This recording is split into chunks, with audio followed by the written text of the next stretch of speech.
from the Huntley Library. Thanks for joining me for today's Teen Crafternoon. Today we're going to be making glue batik, so we'll assemble some supplies and then we will get started on that. Here are the supplies that we're going to be using to make our glue batik today. These are the essential ones that you're going to want to have on hand.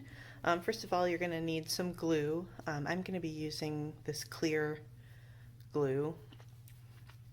And you're going to need some paint for the dye. So I have several different colors here for my paints. This is a gel medium, which you can mix with paint to make it more fabric staining.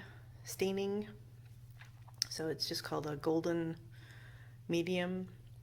So this will make the paint bond to the fabric more strongly. You'll need a brush to paint on your dye or your paints afterwards, and a pencil for tracing your pattern onto your fabric if you're going to do that.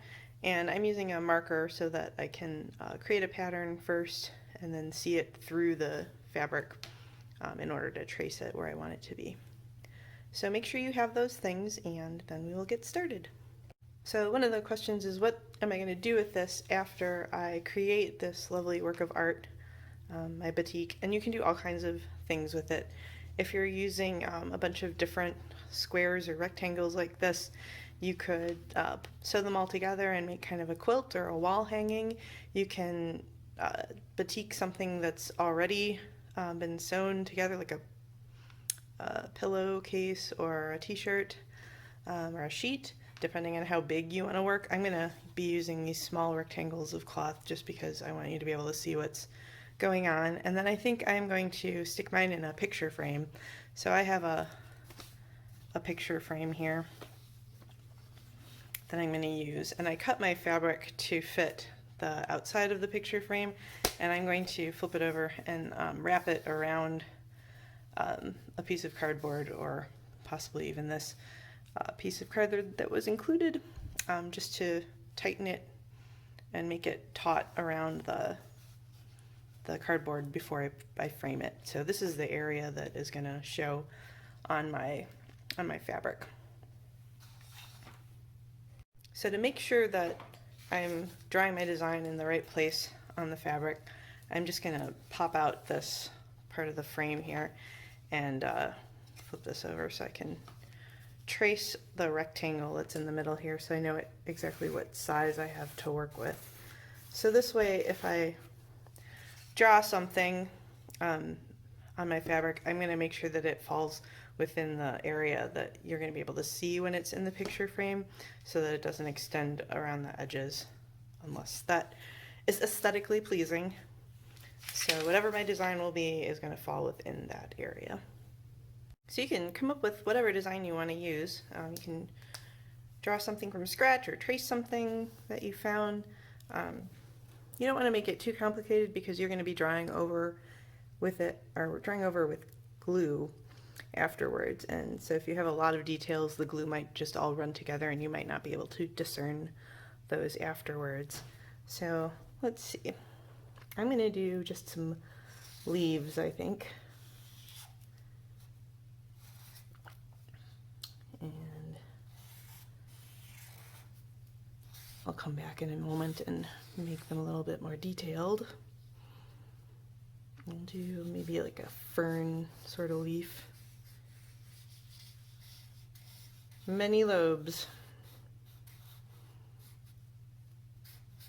And we'll give them some stems and some veins.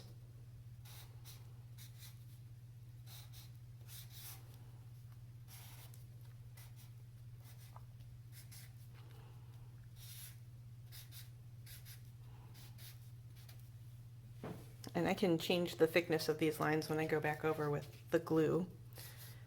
So they could be thicker than this or thinner. This is just giving me a nice guideline for how I want it to look when I actually put the design on the fabric. And if I don't like any of these lines, I can ignore them once it comes time to add them. Yeah, ferns have little spores on them sometimes, so I'll just add some detail there. All right, and maybe I'll put one more leaf over here. I'll make it come the other way. My leaves are kind of teardrop shaped.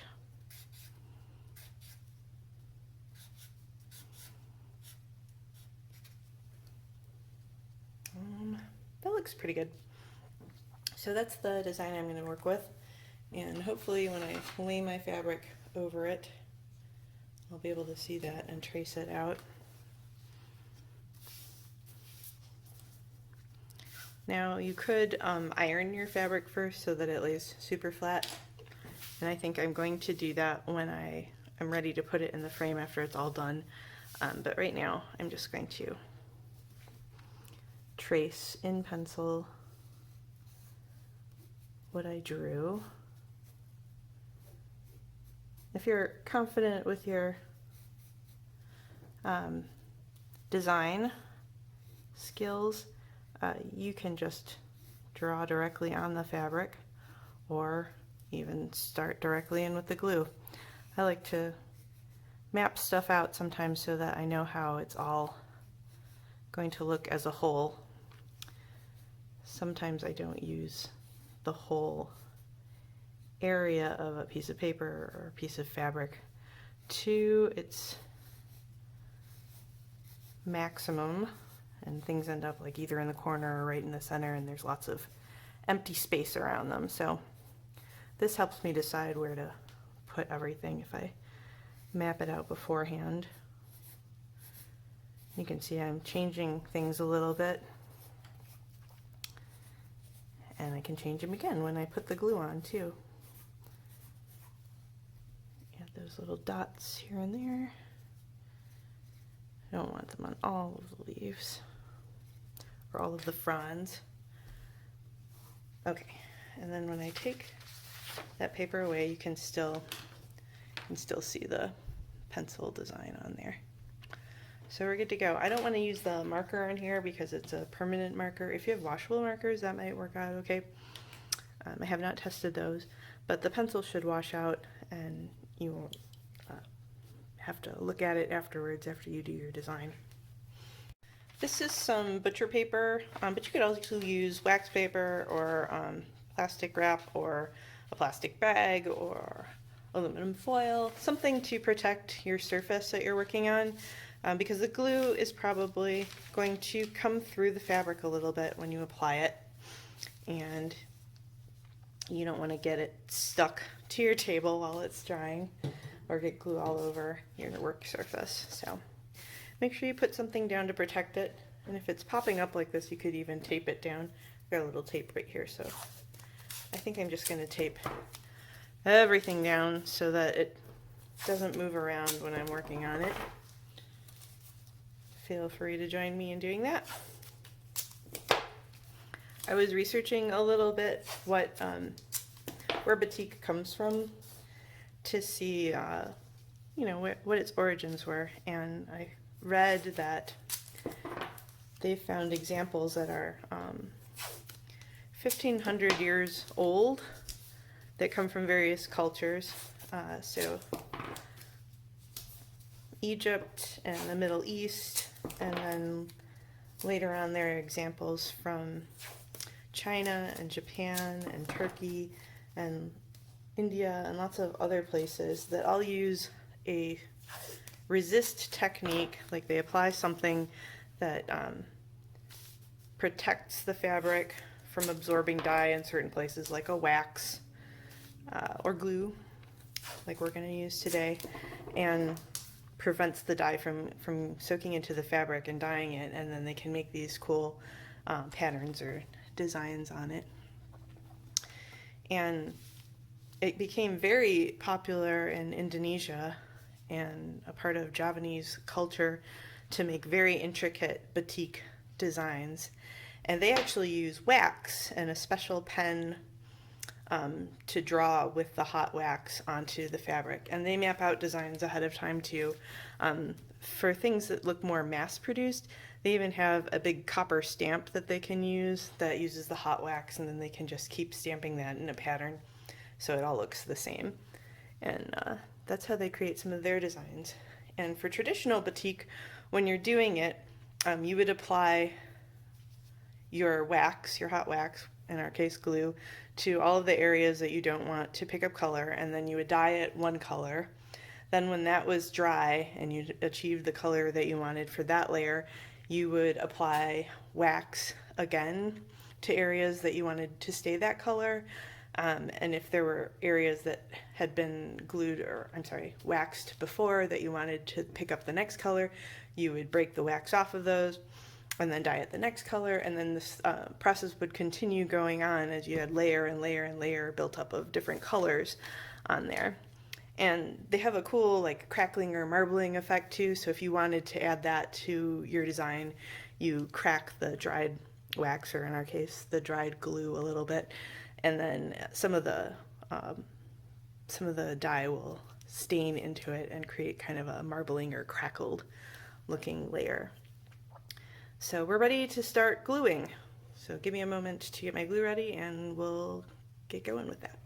This is my first time trying this out, and I just want to make sure that my glue is flowing freely so I don't make any big messes on the actual project. That seems to be good. Let's see. I'm going to start at the top here with my gluing so that I don't drag my glue bottle through it, the design, and hopefully it won't make a big mess. This is flowing almost too well. Less is better because I'm not sure how much this glue is going to spread out while it's or after it's been applied here. If your glue is kind of thicker and doesn't seem like it's going to spread a lot, you can go ahead and lay on a thicker layer, but I'm just going to go over this kind of quickly and just see what happens first of all. And then I can add more later if I need to, once I see how it's going to look.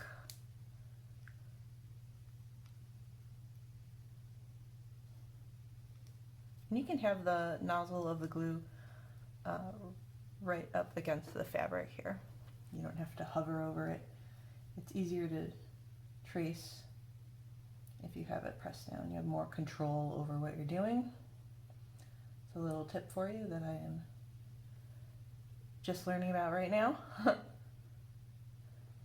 And here's my fern.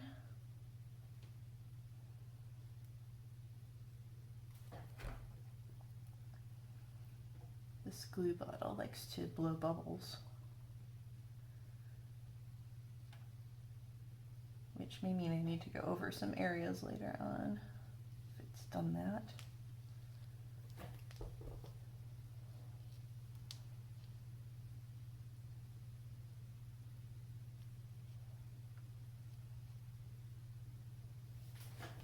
So I was going to say maybe you would want to use a glue that has a little bit of color but dries clear. I don't want anything, like I saw some glitter glue at the store recently, which is cool for maybe other projects, but I'm not sure about for this because I don't want the glue to actually stain the fabric. I just want the fabric to remain white where the glue is. So that's up to you if you want to try something like that. But I've seen like a clear glue that has a slight blue tint to it, and that might be easier to see when you're applying it so you know exactly where it is on your fabric. So that looks pretty good to me. I'm going to give this a while to dry, like at least, I'm going to say at least an hour here, just so we don't want to apply the paint or the dye to it until it's completely dry. Otherwise we could brush off this glue and the dye will get underneath it and we will just have kind of an artistic mess and not necessarily the design that we had planned for. So let your glue dry thoroughly, and then we'll get back together again and see about dyeing it. All right, we are back, and we're going to take a look at our glue here. And it looks like my glue pretty much saturated the fabric, so in a lot of places. So I'm not sure what this is going to look like once we put the paint on, but we'll try it and see. I have some sort of teal on here, and this white stuff is the gel medium that I mentioned. It's going to make this paint more fabric safe. So you mix it 1 to 1. That's the directions on my gel medium. Yours may be different. And then they recommend heat setting it too, so after it's all done, you could throw it in the dryer or iron it once it's all rinsed out and you're ready for your final product. Okay, so now I'm going to paint over my leaves.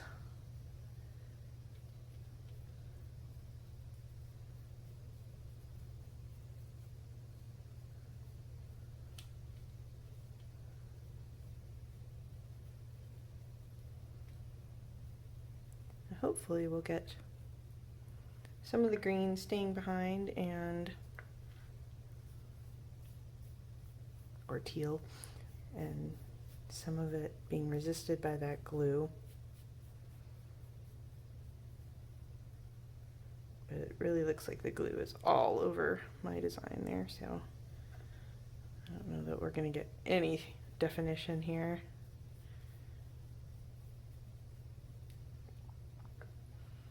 I'm going to do a colored background too. And you could wait for all of this to dry before you do your background. But I think I'm going to add it right now. I'm going to use this blue for a background. I'm also mixing it with the gel medium to make sure that it is more permanent.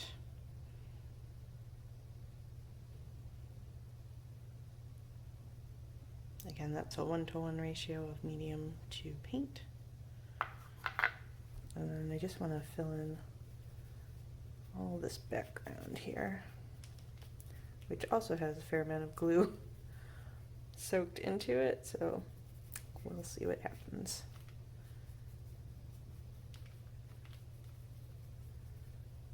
It could be interesting if it blends a little bit right where the leaves meet the background, so we'll let that happen.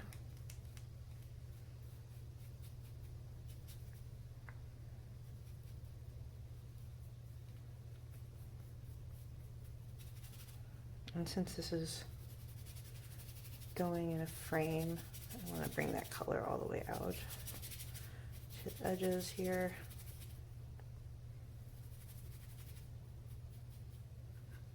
Probably going to need some more blue.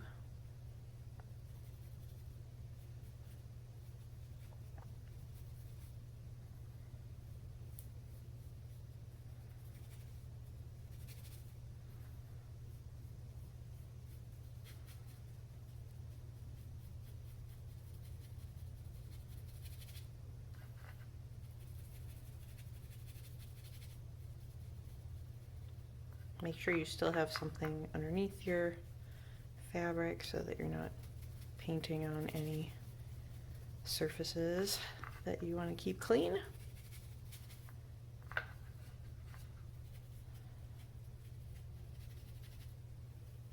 Okay, I'm going to finish that up and then I'll come back and show you what it looks like. Alright, here's what I've got with the background covered for the most part.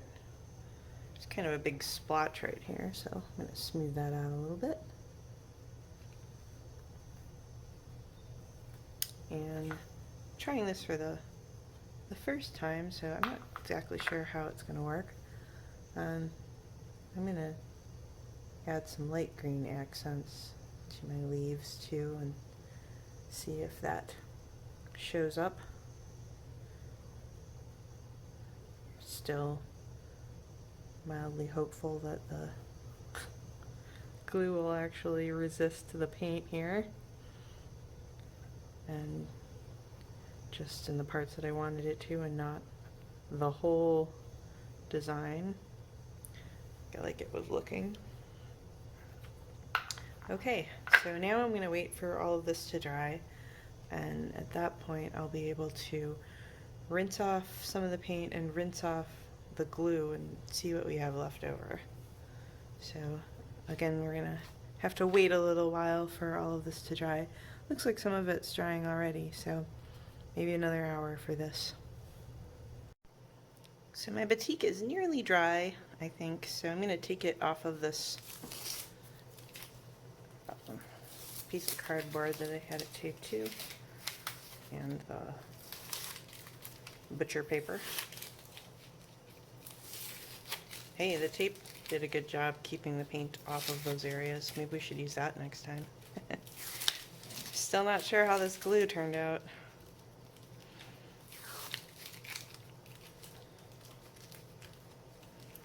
Release it, release it. If it's still a little bit tacky, I will dry it a little longer, but we can at least see, after we remove it from there, like what parts of the fabric the glue resisted against, and it looks like most of it, so I'm not sure I'm going to get much detail at all on these leaves. That paint may just come right off when the glue comes off. We shall see. So I'll let it dry a little bit longer, and then we'll rinse off the glue.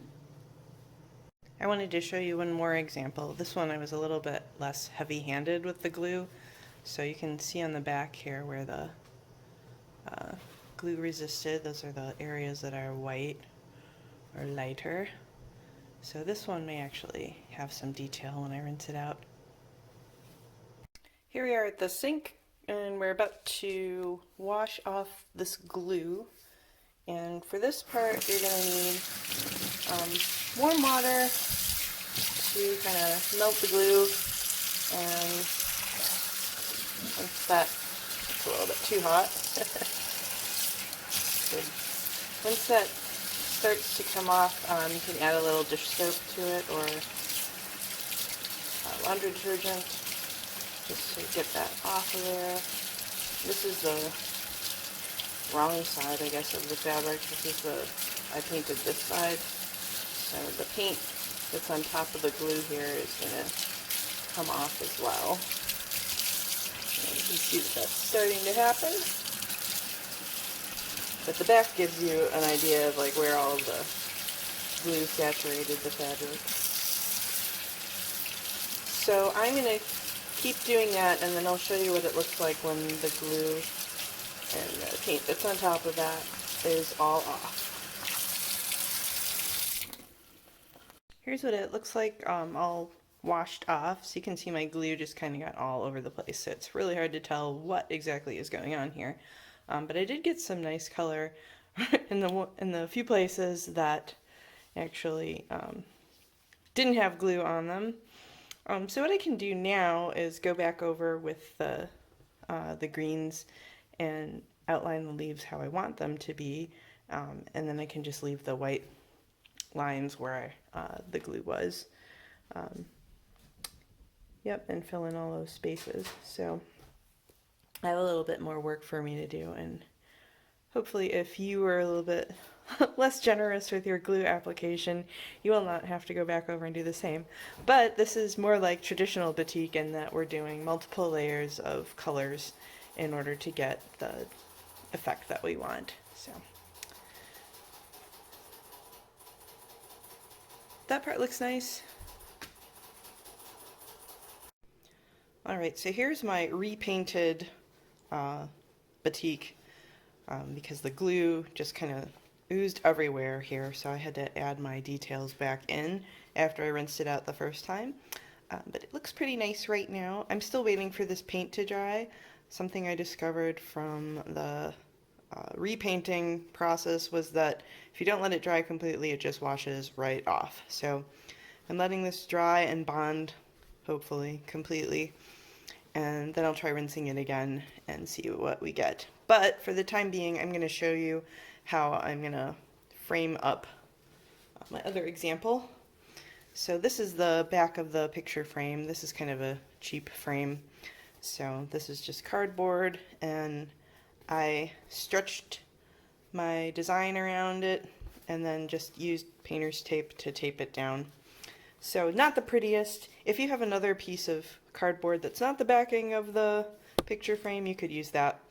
And then it's got like a plastic clear cover to protect the front. So we'll stick that in the frame and then stick this part in the frame. And then this just gets, these little tabs just get pushed down to hold it all in place. And when I tape this, it's just kind of like wrapping a present, except your paper isn't long enough to cover the whole thing. So that's how I folded the corners like a package, if you've ever wrapped packages before. So there's our final product. That looks pretty nice. Doo-doo-doo. Hope yours turned out great. I hope you all had fun batiking today with me and that yours turned out really nice. Mine's still drying here on my ceiling fan, so hopefully I'll be able to call it a wrap soon. For more fun ideas, please check out our website, www.huntleylibrary.org, or subscribe to our YouTube channel for fun things to do. See you next time. Bye!